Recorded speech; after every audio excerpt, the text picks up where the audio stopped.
Imagine que tu es une femme et tu es au tribunal. Tu as tes 3 enfants en face de toi.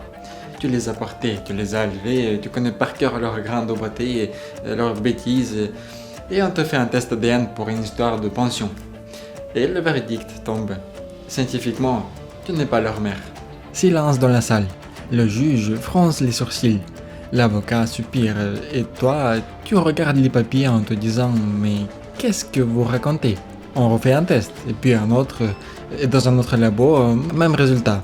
Et ton ADN ne correspond pas à celui de tes propres enfants. Alors là, tout le monde commence à chercher une explication moche. Fraude, enlèvement, mensonge, on te traite presque comme une criminelle. Jusqu'à le jour où un médecin a une idée bizarre. Et si on testait l'ADN d'un autre endroit de son corps? Prélèvement de la peau, prélèvement de la colle de l'utérus, et la surprise. Ce n'est pas le même ADN que dans son sang. La vraie mère génétique des enfants, c'est aussi elle, mais avec un deuxième génome caché dans ses tissus. Cette femme, Lydia Fairchild, était ce qu'on appelle une chimère humaine. 2 embryons fusionnés très tôt, 2 ADN différents dans un seul corps. Et là, la vraie question tombe pour toi. Et si sans le savoir, toi aussi, tu étais plusieurs? Pas au sens de 2 ADN, mais au sens de combien de versions possibles de toi dorment déjà dans tes gènes. C'est de ça qu'on va parler dans cette vidéo. Ce que tes gènes fixent, une bonne fois pour toutes. Et tout ce que l'épigénétique te laisse piloter. Ton ADN, c'est ton point de départ. Mais ton histoire, ce n'est pas juste une phrase écrite à l'avance. C'est un livre entier, avec des chapitres qu'on peut encore ouvrir, fermer ou réécrire en partie. Et tu sais quoi? Pendant très longtemps, personne ne savait vraiment comment on transmet les traits. On avait des théories, disons, créatives. On pensait par exemple que les traits des parents mélangent comme de la peinture. Papa rouge plus maman blanche égale bébé rose. Ça s'appelait la théorie du mélange. Problème, si on mélange tout à chaque génération, au bout d'un moment, tout le monde se ressemble, ce qui n'est clairement pas le cas. Ou encore mieux, d'autres imaginaient qu'il y avait un mini-humain déjà tout formé dans le sperme. Un petit bonhomme minuscule avec déjà une tête, des bras. Toi, tu étais censé être ce micro-humain qui grandissait comme un ballon qui se gonfle. Non seulement c'était faux, mais en plus personne ne se demandait d'où venait le mini-humain précédent. C'est un bug du scénario. Puis arrivent des expériences sérieuses, des types comme Mendel, avec ses petits pois, qui remarquent que certains traits sautent une génération, réapparaissent plus tard comme un ongle bizarre qu'on croyait perdu. Petit à petit, on comprend. Tes gènes, ce n'est pas une miniature de toi, ce sont des instructions. Imagine un livre de recettes. Chaque recette dit à tes cellules comment fabriquer une protéine. Une pour la couleur de tes yeux, une pour la forme de ton nez, une pour tel type de globule, etc. Tes gènes, ce n'est pas les yeux bleus collés direct dans ton iris. C'est plutôt fabrique telle molécule en telle quantité, à tel endroit, à tel moment. Et maintenant, accroche-toi. Dans presque chacune de tes cellules, tu as le livre complet, la version intégrale édition collector. Et là, tu peux poser une question très légitime. Attends. Si j'ai tout le livre dans chaque cellule, comment ça rentre dans un truc qu'on ne voit même pas à l'œil nu?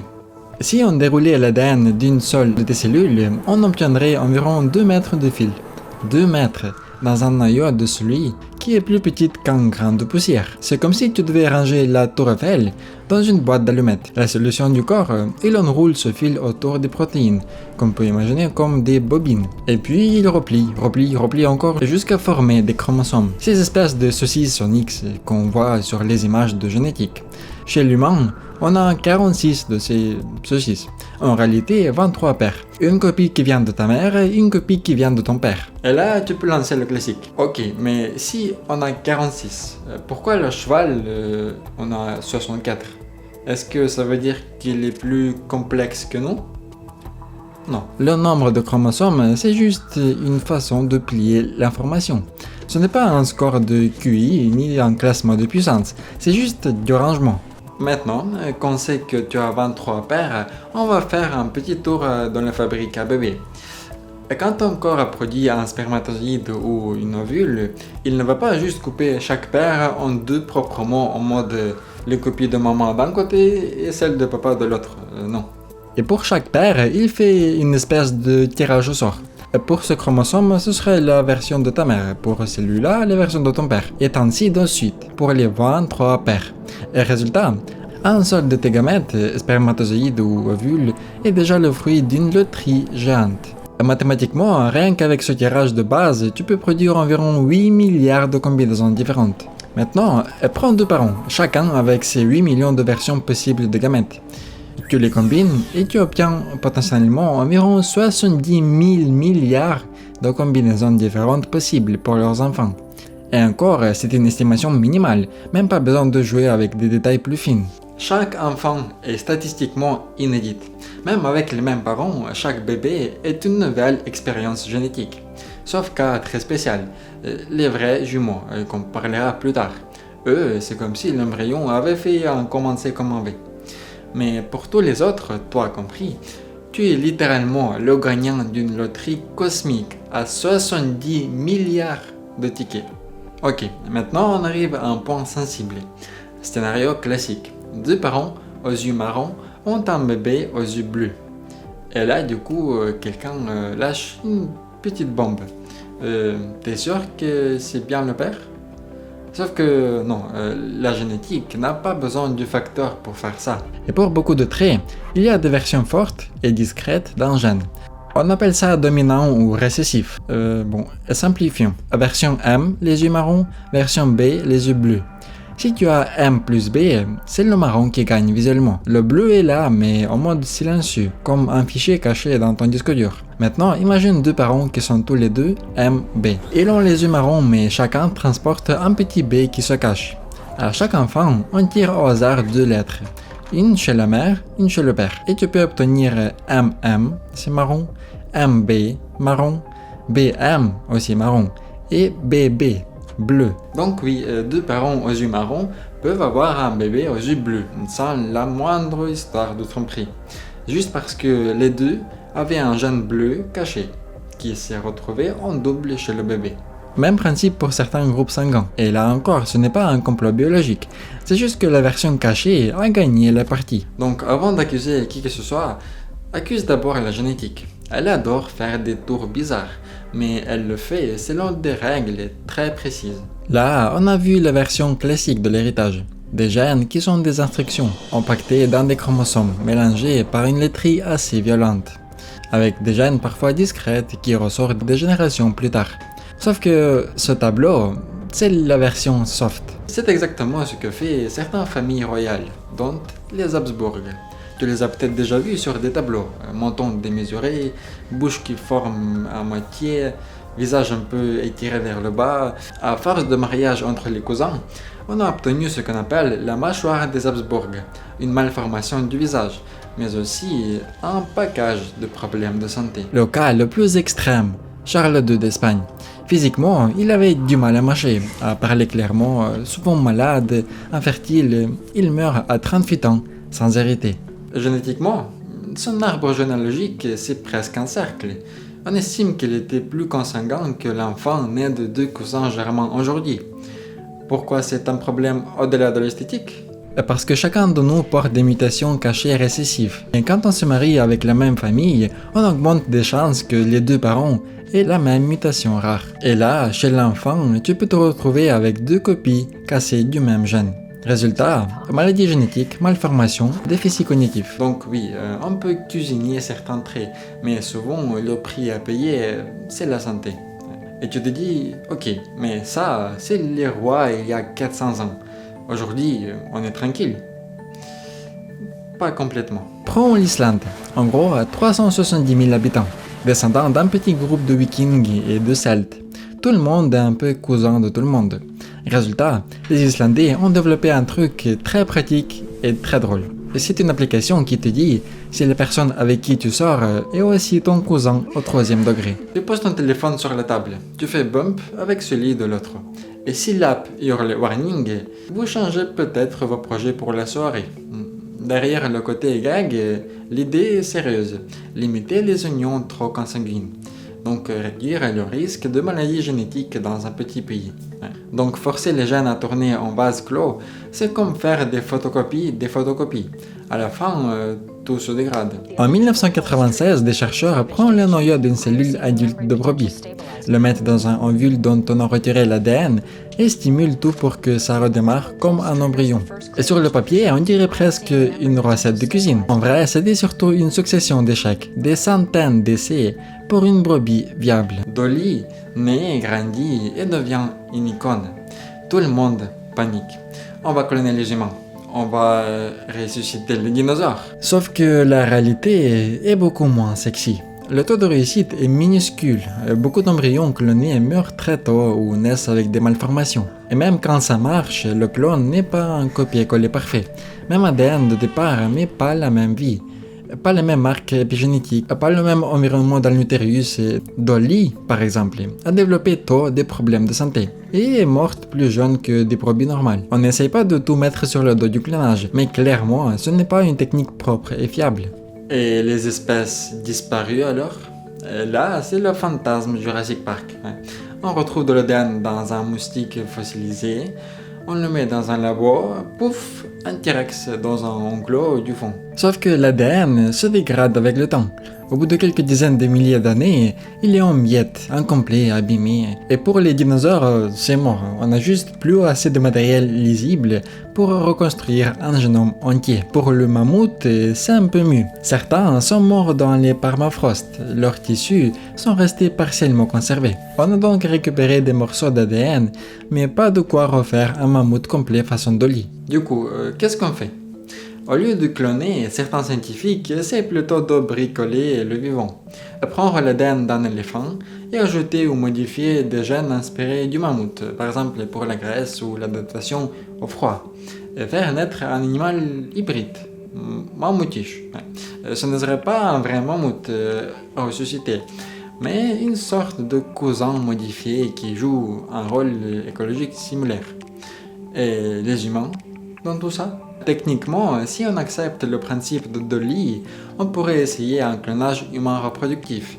Mais entre les taux d'échec monstrueux, les risques de malformation, les questions éthiques, est-ce qu'on a le droit de faire ça à un bébé, et le fait qu'un clone n'aurait jamais ni le même souvenir ni la même vie, la réponse du monde scientifique est plutôt non merci. En revanche, on utilise des versions plus soft du clonage. Clonage de cellules d'organes miniatures pour les recherches médicales ou un jour des greffes, et pas besoin de créer des copies d'humains entiers pour ça. Donc non, ton double maléfique clone dans un bunker secret, ce n'est pas pour demain.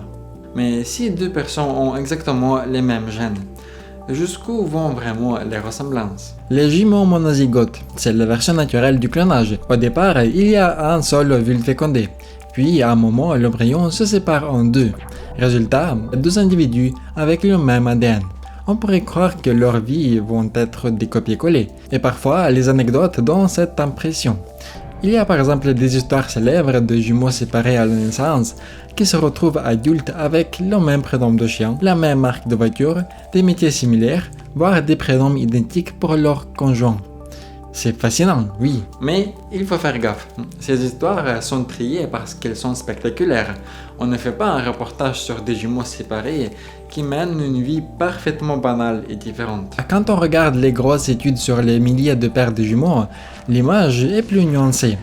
Et pour beaucoup de traits physiques, taille, tendance, surpoids, certaines maladies, les vrais jumeaux se ressemblent énormément, même s'ils ont grandi dans les familles différentes. Les gènes pèsent lourd. Pour les choses comme la personnalité, il y a un effet génétique, oui, mais l'environnement, les expériences, les rencontres tirent chacun des jumeaux dans sa propre direction. Et puis, il y a tout ce qui relève du hasard pur. Un accident, une infection au moment clé, un prof qui te donne confiance ou qui te casse. Ça, aucun gène ne pouvait le prévoir, même au niveau du corps. Et les jumeaux monozygotes, ce ne sont pas des clones parfaits. Leurs empreintes digitales sont différentes. Leurs grains de beauté ne sont pas au même endroit. Leurs visages vieillissent différemment. Et il y a un détail assez spectaculaire. Les enfants des jumeaux identiques. Imaginons, deux sœurs jumelles identiques, chacune a un enfant avec son partenaire. Sur le papier, ces enfants sont cousins.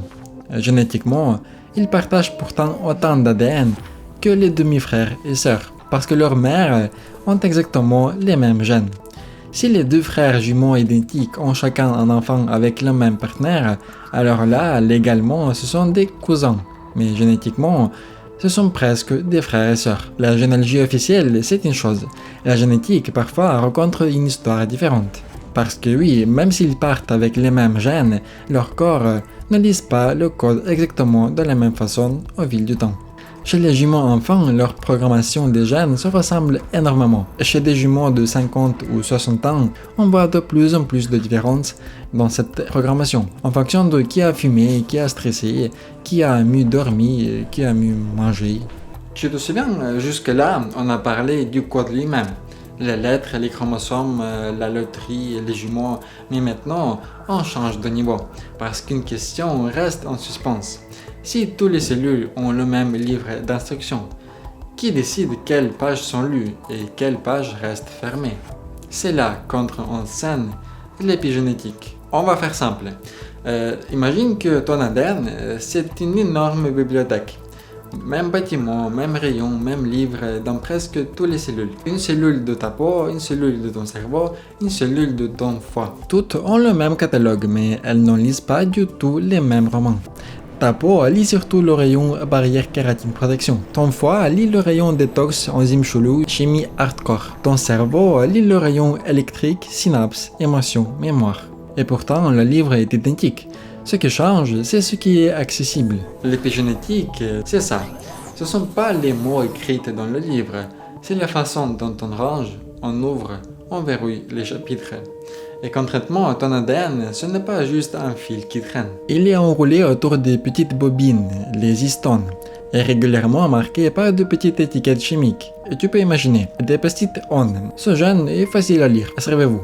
Des post-it off, ce gène reste dans le noir pour l'instant. Ces marques n'abîment pas le texte, elles décident juste si un gène est lisible ou silencieux. Et ces post-it, ce n'est pas toi qui les colle consciemment. Ce sont tes cellules qui réagissent à ce que tu manges, ce que tu respires, si tu dors bien, si tu stresses, si tu fumes, si tu fais du sport. Et aussi, ce que ta mère vivait pendant la grossesse. Tu te rappelles des jumeaux identiques?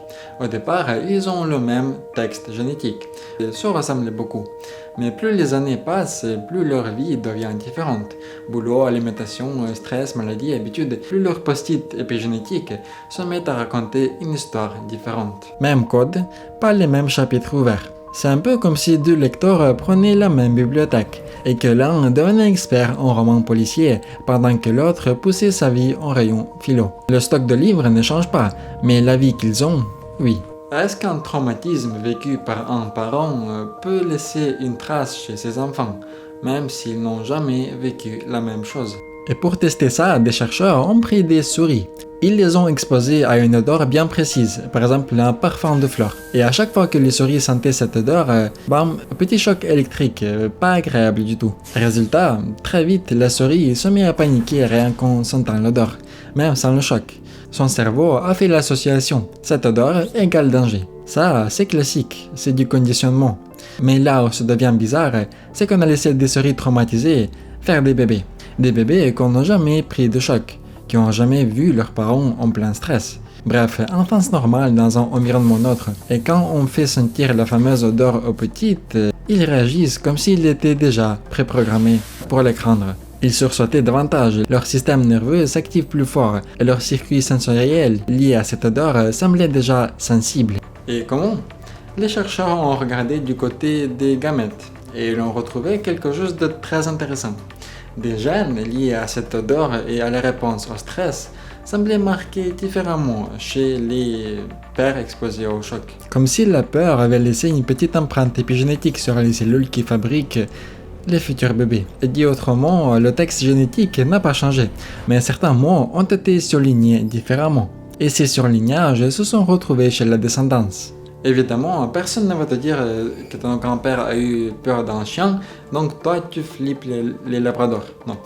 Chez l'humain, la preuve directe est beaucoup plus compliquée à obtenir. Mais on a des indices de guerre, de génocide qui semblaient présenter plus souvent certains problèmes métaboliques ou anxieux, même en grandissant dans un environnement différent. La phrase « les souffrances des parents retombent sur les enfants » pouvait sonner morale ou religieuse. Avec l'épigénétique, on commence à voir une possible version biologique. Et la bonne nouvelle, c'est que ces marques ne sont pas forcément définitives. Certains peuvent se réduire ou s'inverser avec un environnement plus favorable. Bonne alimentation, son soutien, stabilité. Donc non, ce n'est pas une malédiction magique. Mais c'est une raison de plus de prendre au sérieux la santé mentale et physique. Pas seulement pour soi, mais aussi pour ceux qui viendront après. Maintenant, j'ai une nouvelle question. Est-ce qu'on peut faire grandir tout un peuple sans changer un seul gène? Et spoiler, oui.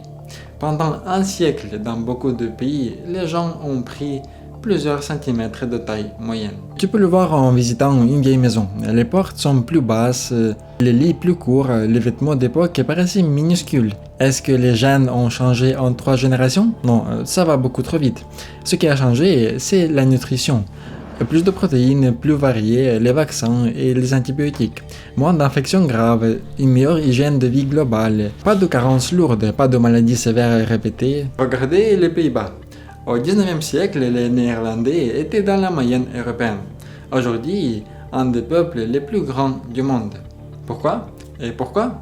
Parce que sur plusieurs générations, ils ont cumulé bonne alimentation, santé infantile. Autre exemple, les 2 Corées.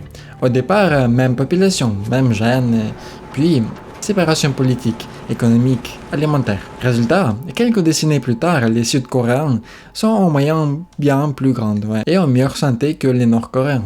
Et pas parce que l'ADN est devenu meilleur au sud, mais parce que tout le reste, nourriture, soins, stress, a orienté l'expression des mêmes gènes dans le sens très différent. C'est ça l'épigénétique à grande échelle. Même patrimoine, pas du tout la même façon d'exploiter. Est-ce qu'il existe des moments très précoces où des détails minuscules peuvent avoir un impact plus tard? Oui. Les endocrinologues parlent d'une phase qu'on appelle la mini-puberté. Pendant les premiers mois de vie, les hormones sexuelles et testostérone et oestrogène connaissent un petit pic transitoire chez le bébé. Ce n'est pas la crise puberté version acné plus crise existentielle, mais c'est une période où le corps calibre certaines choses. Développement des organes génitaux, peut-être certains câblages du cerveau sensibles aux hormones. Des études ont observé par exemple que selon le type d'alimentation, certains indicateurs comme la vitesse de croissance ou la taille de certains organes pouvaient légèrement varier au début. Mais attention, on parle de différences très fines, et pas d'effets monstrueux façon un tel biberon plus 10 cm en plus. Ce que ça nous dit surtout, c'est qu'il existe des fenêtres sensibles où le corps colle beaucoup de post-it épigénétiques en fonction de ce qu'il reçoit ou ne reçoit pas. Et ça ne veut pas dire que tout est figé pour toujours, mais ça rappelle à quel point la grossesse, la toute petite enfance sont des périodes où chaque détail compte. Un peu plus que d'habitude. Pas pour faire paniquer les parents, on fait tous comme on peut, mais pour rappeler que des choses très banales, alimentation, stress, sommeil, tabac, alcool, écrivent déjà des notes dans la marge du livre des enfants. Chez l'animal, des expériences ont montré qu'un mâle exposé longtemps à beaucoup d'alcool a plus de chances d'avoir des petites avec des soucis de développement, des troubles de l'attention, de l'anxiété. Un mâle qui fume ou qui a été exposé à certaines toxines peut transmettre des modifications épigénétiques dans ses spermatozoïdes, qui augmentent les risques de problèmes respiratoires ou métaboliques chez ces enfants. Chez l'humain, les données sont plus compliquées à interpréter, mais la tendance va dans le même sens. Les habitudes du père avant la conception laissent parfois une empreinte. Tu ne veux pas transmettre des biceps construits à la salle ni ton niveau de piano, mais tu peux transmettre un métabolisme un peu plus fragile, un risque un peu plus élevé de diabète, ou au contraire. C'est d'ailleurs une petite révolution dans la façon de penser la santé publique. On ne prend pas soin de soi uniquement pour soi. On écrit aussi peut-être le prologue biologique de quelqu'un d'autre. Donc, ton ADN est un livre. L'épigénétique, ce sont les marque-pages, les cadences, les post-it qui disent quels chapitres sont lus ou non. Des expériences chez la souris montrent que des peurs de stress peuvent laisser une trace épigénétique chez les descendantes. L'environnement peut faire grandir ou fragiliser un peuple sans changer un seul gène. Taille, santé globale, etc. Il existe des fenêtres sensibles, une grossesse, petite enfance et mini-puberté, où ces marques se posent plus facilement. Et nos choix de vie, alcool, tabac, stress, activité physique, peuvent laisser des signatures dans nos cellules germinales. Alors attention, ça ne veut pas dire que tout est écrit, que tu es condamné parce que vécu tes parents. ou que la moindre cigarette ruine 3 générations. Mais ça veut dire que la frontière entre ce qui est moi et ce que je transmets est plus floue qu'on le pensait. Tu peux optimiser le décor, bien manger, bien dormir, ne pas fumer, mais tu ne vas pas passer d'un mètre 58 à 1,95 m à 30 ans, ni transformer la couleur de tes yeux marrons aux yeux bleus avec du brocoli. C'est le domaine du potentiel fixe plus petite marge de manœuvre. Tu peux abîmer le potentiel, sous-nutrition, maladie, tu peux l'aider à s'exprimer, santé, hygiène de vie, mais tu ne peux pas changer de modèle de base. En gros, tes gènes donnent le terrain de jeu. Tes habitudes décident si tu fais un parcours ou une décharge.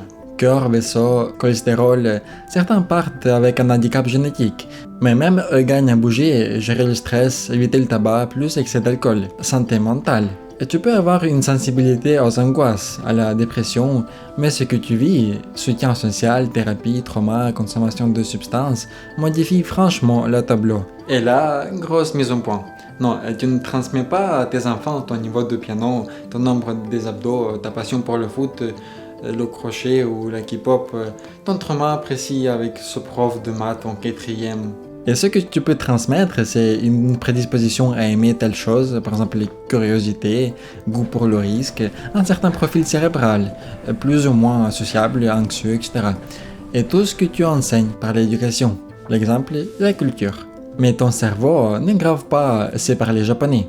Et heureusement d'ailleurs, sinon on serait tous obligés de finir ce que nos parents ont commencé. Donc, tes gènes, c'est la base matérielle. Ton vécu, tes compétences, tes souvenirs, ça se transmet surtout par les histoires, l'éducation, l'exemple. Peut-être tu as déjà entendu ce genre de truc.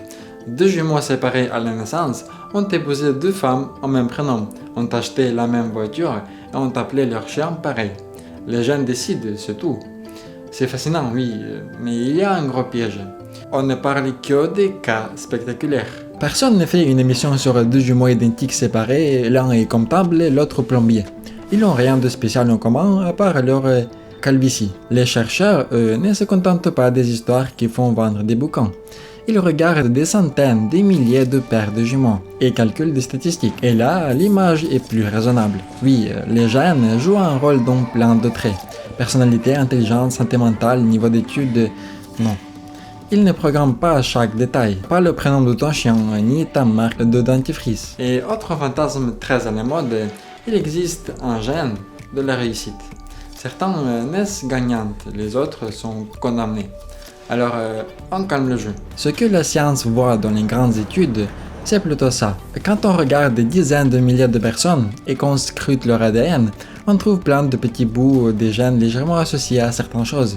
Niveau d'études, revenus moyens, type de métier, mais chaque variante génétique prise seule a un effet minuscule, presque imperceptible. En gros, personne n'a le gène du millionnaire.